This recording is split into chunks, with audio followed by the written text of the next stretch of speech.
Wall Street titan Leon Black just arrived on Capitol Hill moments ago. He will sit for a voluntary closed-door interview with the House Oversight Committee. It is part of their investigation into Jeffrey Epstein. Lawmakers are trying to uncover more about Epstein's financial web.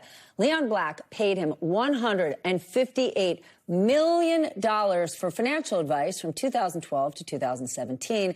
That was well after Epstein pleaded guilty for sexually abusing an underage girl in 2008. MS Now just obtained Black's opening statement. He plans to tell lawmakers he did not know about any nefarious activity until Epstein was charged with trafficking in 2019. He also will say, "I knew Jekyll. I did not know Hyde." Joining me now, former Wall Street banker turned journalist Bill Cohen. He's a founding partner at Puck. And boy, oh boy, do you know Leon Black, my friend. You've got a book coming out later this year specifically about Mr. Black. So who is he and what is his connection to Epstein? Well, Stephanie, it's great to be here, and thank you for having me. Look, this is a big day for Leon. I think he's wanted to tell his version of what happened between him and Jeffrey Epstein for a long time. He spent several years, the past several years, spending a lot of time with me, telling me his version. And, you know, you alluded to his opening statement. And I didn't find anything in there that surprised me or is anything much different than he's told me over the last few years. So I think he's there to explain himself, explain $158 million that he spent giving Jeffrey Epstein over the years. He's also told me once that he was not even aware how much he had paid him because the numbers had just sort of spiraled out of control. But I mean, as you said, he believes it was for financial advice, tax and estate planning advice, that Jeffrey Epstein provided solutions to him that saved Leon Black $2 billion. And as you know, Stephanie, Leon, of course, is a former head of Drexel M&A's banking division, and then is the founder of Apollo Global Management, one of the biggest money managers in the world. So one of the shrewdest financiers on planet Earth didn't even realize how much money he was paying Jeffrey Epstein, and Jeffrey Epstein was the absolute bestest best on planet Earth who could be the only one to possibly do this job for him. There was no one in the whole Apollo universe. Really, Bill? So you've hit, of course, Stephanie, on the central tension of this situation, because we all know that Leon is brilliant. He's worth $15 billion. He created Apollo Global Management, one of the most powerful financial firms on earth.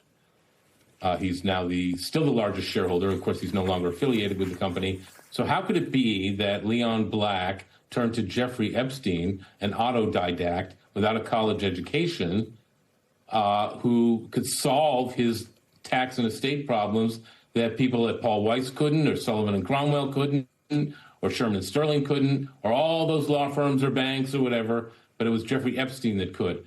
That's what defies logic here. Now, I've spent a lot of time asking Leon that very question. I'm sure the House members today, I wish it weren't in closed session, by the way. I wish it were open because I think people should hear him. But there'll be a transcript at some point. But, you know, he has his answer. And I've seen documents that were created in the wake of Jeffrey Epstein's help that he gave to Leon that back up the fact that his tax and estate situation was dire. It was going to cost him $2 billion if something didn't happen. And Jeffrey came up with a loophole that was ratified by other lawyers that allowed these documents to be rewritten and save Leon this money.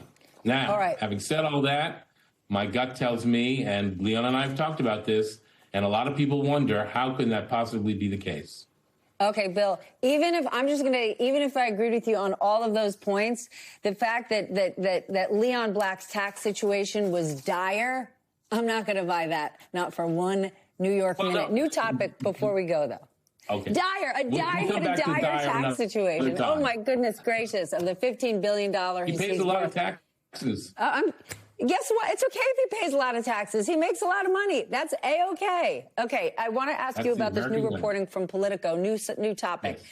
The White House stepped in to try to spare Meta CEO Mark Zuckerberg and Google CEO Sundar Pichai from appearing at a Senate hearing on their company's child safety practices. That is according to 5 people with knowledge of the events. What is your take on this? These guys are about to appear before a Senate hearing on child safety, and the White House tried to step in. And let's remind our audience how much love, support, and financial incentive these companies have sprinkled around this White House since Donald Trump's second term has begun. I'm pretty sure Mark Zuckerberg was sitting an arm's length from Donald Trump at the UFC fight a week ago. Yeah, just Stephanie, and you know this well, just another example of crony capitalism at work. You know, if you donate to our transactional president of the United States, you get favors in abundance. And if you don't want to appear at a congressional hearing that might reflect poorly on your business practices, well, what do? You ask the White House to intercede and find somebody else lower down who can be the sacrificial lamb. This is just another example of Donald Trump being transactional, rewarding his friends. I mean, look at the whole empire that he's created around pardons. I mean, pardoning all these people who are, you know, convicted criminals. And because they're friends of Donald, he lets them go free. And then what? Then prosecuting people who, quote unquote, tear up the reflecting pool. I mean, this is absurd, theater of the absurd. Stephanie, you know that well. It's just another example. Indeed it is. Bill, thank you so much. Come back soon when we get that transcript.